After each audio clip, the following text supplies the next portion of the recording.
त्याच्या भावना पोचल्या जरी हे जरी असलं हे गुरुपौर्णिमा ही एका व्यक्तीची नसून एका विचाराची आहे. आणि व्यक्ती महत्त्वाचा नाही तर तिचे विचार महत्त्वाचे. आपण एका विचारावर एका ध्येयावर एका प्रेरणेतून आपण रिंगण फिटनेसची स्थापना केली 2016ला. म्हणजे आपण स्थापना केली आज 2026 म्हणजे 10 वर्ष ह्या प्रवासामध्ये टिकलो राहिलो, सवरलो, स्वतःला काहीतरी शिकलो. प्रत्येक व्यक्ती रिंगणमध्ये येणारा हा काही ना काहीतरी मला शिकवून गेला, माझा गुरु होऊन गेला. काही कामानिमित्त काही लोकांचं बरेच लोक लांब राहिली, जवळ आली, तर माझी कनेक्टेड त्याच्यावर आजही त्या लोकांशी आहे. म्हणजे आज असली नसली तरी माझं त्याच्यावर प्रेम आहे, कारण मी त्याच्यावर प्रेम केलेलं आहे. त्यामुळं हजारो लोक या ग्रुपमधनं आली गेली निघून राहणार. व्यायाम करणं ही साधी गोष्ट नाही आहे, त्याला एक तपस्या आहे. त्या गोष्टीसाठी प्रयत्न करणं महत्त्वाचं आहे. आपण एक लेवलला चाललो आहोत. आज एवढ्या 10 वर्षामध्ये आपण वेगवेगळ्या प्रसंगातून वेगवेगळ्या संकटातून सुद्धा गेलो आहोत. मात्र सगळं ध्येय, सगळं ज्या गोष्टी आहेत माझे बंधू भगिनी यांच्यामुळं प्रत्येक वेळा ती ताकद होत गेलेली आहे. आपण 3 मूल्यावर चाललो आहोत. त्यामध्ये आपलं मुलांचा परिवार सगळ्यात महत्त्वाचा आहे. प्रत्येकाचं आरोग्य तितकंच महत्त्वाचं आहे, तितकं तुमच्या फॅमिलीसाठी महत्त्वाचं, तिथं मला किती महत्त्वाचं आहे. जसं मला अशी म्हणल्याप्रमाणे संस्कार आपल्यात असणं आवश्यक आहे. कारण की आपण नुसतं व्यायाम केलो फॅशनेबल जीवनामध्ये आता सध्या जगत आहेत सगळे लोक, ते न करता संस्कृती आपली जपली पाहिजे. आपल्या संस्कृतीप्रमाणे राहिलं पाहिजे, जेणेकरून लोकांना ते आदर्श निर्माण व्हावं, लोकांच्यामध्ये परिवर्तन निर्माण व्हावं, आरोग्यवंत असावं, व्यसनमुक्तीपासून लांब असावं, पर्यावरणाशी संघटित असावं. आणि ह्या मूलभूत गरजा आपल्या भोवतीत चांगल्या असतील तरच आपण एक चांगला समाज घडवू शकतो. आणि विडा प्रत्येकानं उचललेला आजपर्यंतचा उचलायचा ताकद प्रत्येकाची झाली पाहिजे. कारण की हे एकट्याचं काम नाही आहे माझं, तर हे काम सर्वांचं आहे. सगळ्यांनी हातभार इथंपर्यंत आणतं. मी इथं पोचायच्या पाठीमागं बरेच जणांचा पाठीमागं हात आहे. हा एकट्या मी फक्त माझ्या एक नेतृत्व म्हणून मी आलो होतो. मात्र ह्या नेतृत्वाला पुढे ढकलायचं काम इथं असणारा किंवा इथं नसणारा प्रत्येक सदस्यानं इथं केलेला आहे. त्यांचा हा महत्त्वाचा पाठिंबा आहे, त्यामुळेच घडत गेलेला आहे. बरेच वेळा मी देखील टेस्ट करतो, बरेच वेळा असं प्रसंग येतात की अरे का करावं असा विषय येतो. मात्र तुमच्यासारख्या लोकांचे पण बघितले की हा या लोकांसाठीच करा पाहिजे, या लोकांसाठीच काहीतरी आपण केलं पाहिजे. की मध्यंतरी मला शरद एक वाक्य बोललेलं आहे की सर तुम्ही फक्त 100 लोकांचा व्यायाम घेत नाही सा, तर 100 परिवाराला जगवायचं काम करतायसा. 100 परिवार जगतात की कोणती फॅमिली असेल तर ती परिवार सांगा. जसं दोनकर मॅडम म्हटल्या की माझी पूर्ण फॅमिली हेल्दी झालेली आहे. ही साधी गोष्ट नाही आहे, ही फार मोठी गोष्ट आहे प्रत्येकाच्या आयुष्यातली. तो माणूस शिकतोय, सवरतोय, घडतोय, होतोय. प्रत्येकाची फॅमिली हेल्दी व्हायला पाहिजे, सगळ्यांनी हेल्दी व्हायला पाहिजे, ही संकल्पना आहे. आज ओळख आहे सगळ्यांची, आपण सगळ्यांनी निर्माण केलेली ओळख आहे, माझी एकट्याची नाही. आपण सगळ्यांनी केल्या प्रत्येक आलेल्या सदस्याची ती महत्त्वाची भूमिका आहे. आपण चांगल्या विचारानं चाललो आहोत, एकत्र आलो आहोत. आता कुठलाही इगो नाही, कुठल्याही प्रकारचं मी एक लेवलला पोचलो की प्रसिद्धी माध्यम हा विषय माझ्यासाठी सुद्धा राहिला नाही. फक्त मला नाती महत्त्वाचे आहेत, आपली एक संघ महत्त्वाचा आहे, तुम्ही लोक महत्त्वाचे आहेत. इथं येणारा प्रत्येक सदस्य माझ्यासाठी अनमोल आहे. कोण गरीब, कोण मोठं, कोण ह्या जातीचा, कोण त्या जातीचा, कोण कसला, हा मला भेदभाव आजपर्यंत मी ठेवला नाही आणि इथून पुढेही ठेवणार नाही. कारण माझ्यासाठी येणारा प्रत्येक व्यक्ती हा फक्त रिंगण परिवाराचा आहे. या हिशोबाने मी त्याचं स्वागत करतो आहे. तुम्ही देखील ह्या गोष्टी करा. एक विचाराचा माझा गुरुपौर्णिमा हा माझी नाही आहे, तर त्या विचारांची आहे जी रिंगण परिवारामध्ये आपण निर्माण केलेली आहे. त्या रिंगण परिवारामध्ये जगवायचा प्रयत्न करतो आहे आपण. त्या रिंगण परिवाराच्या विचारांना ठेवायचं काम हे तुमचं आहे आणि ते जगवा आणि कायम कामात राहावा. माझी एक म्हणजे मी काल एक शिकली गोष्ट, मी एका कार्यक्रमाला गेलो होतो, तर त्या कार्यक्रमामध्ये एक तेजस्वी माणूस आला होता. त्या माणसानं सांगितलं की माणसानं कायम ॲक्टिव्ह राहावं, माणसानं कायम काय ना काहीतरी कुठल्या ना कुठल्या तरी गोष्टीत गुंतून राहावं. जेणेकरून वय कधी संपतंय आपलं कळून येत नाही. आळशी माणूस हा कधीच त्याचा टाईमपास होत नाही. लक्षात घ्या, लक्षात आहे.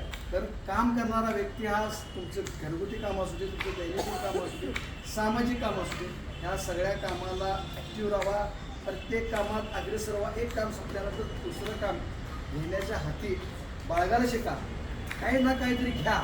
असं समजू नका माझं काम आज मी व्यायाम केला, माझं परिवार संकट राहिलो आणि दुपारी काय केलं आपण, दुपारी काय ना काहीतरी करा. एक दोघांना जागृत करा, एक दोघांना मित्रमंडळी असू दे, काही पाहुण्यात तुम्ही व्यायाम करा सातत्यानं. किंवा चांगली गोष्ट जी आपल्यात आहे ती इतर लोकांना देण्याचा प्रयत्न करा. त्या कामात राहा. हा ज्योत कंटिन्यू घेतलेली पाहिजे. मी असं एकटा नाही, 10 लोकांना एक दोघांना तयार केलं, मागणं आली परिवार. प्रत्येक घरात एक वेळा आम्ही घरी जाऊन त्या व्यक्तीला आणते, उचल व्यायामला हे कर, अशा परिस्थितीला आम्ही आणलो. माझी विनंती आहे की प्रत्येकाने ॲक्टिव्ह राहावा. सगळे सदस्य हा इथं येण्याच्या लायकीचे आहेत असं माझं मत आहे. इथं मी एकटाचं नाही, तर सगळी तुम्ही जेवढे आहात तेवढी सगळी सदस्य ह्या खुर्चीवर बसण्या लायकीचे. मी फक्त माणूस तयार करत नाही, तर माणसातला माणूस घडवायचा एक प्रयत्न आहे. त्याचा मीपणा घालवायचा प्रयत्न आहे. सगळ्यांनी मीपणा सोडा, आपण फार मोठं होतो. आपण फार मोठं होणार. मीपणा हा फार त्रासदायक आहे. मी हा शब्द काढून टाका. आपण कसं एकत्र राहू, रिंगण परिवार एकत्र कसा राहील, त्याला जगवण्याचं काम प्रत्येकानं करा. प्रत्येकाने ॲक्टिव्ह राहू. वयाच्या 68 वर्षी देखील मामा आज म्हटले जसं शिकलो मी, तरी खरोखर गाणी म्हणायला शिकले. गाणी कवी, त्याच्या कवी एवढ्या चांगल्या आहेत की बोलायचं काम नाही. त्यांना माहिती आहे काय परिस्थिती ते शिकतात. नारायण मामा दोघंही दिवसभर एकत्र असतात, ते दोघं फिरतात करतात. खरोखर ती एक चांगल्या पद्धतीने जगण्यात. काल तिने मॅच शेजारी व्यक्ती बसलेली, त्याला ॲक्टिव्ह सांगितली हे सचिन सर, त्यांच्यामध्ये 40 हाफ आयरमॅन आहेत आणि अशा अशा गोष्टी सगळ्या आहेत त्या गोष्टी. आणि ती दोघं जण दरवायातनं आल्यानंतर मी म्हटले की दोघं हाफ आयरमॅन, ही दोघं हाफ आयरमॅन आहेत. म्हणजे संकल्पना काय केली आहे लोकांनी की हाफ आयरमॅन प्रभू लोकांचं किंवा ह्या लोकांसाठीच आहे. तर सर्वसामान्य माणूस, सिंपल दिसणारा, साधा शर्ट पॅन्ट घालणारा माणूस, असा एकदम येणारा देखील हाफ आयर माणूस होतो. त्या पोराने तिला मोठं गाठली. आणि ही लोक हाफ आयरमॅन म्हणजे भारीच आहेत की.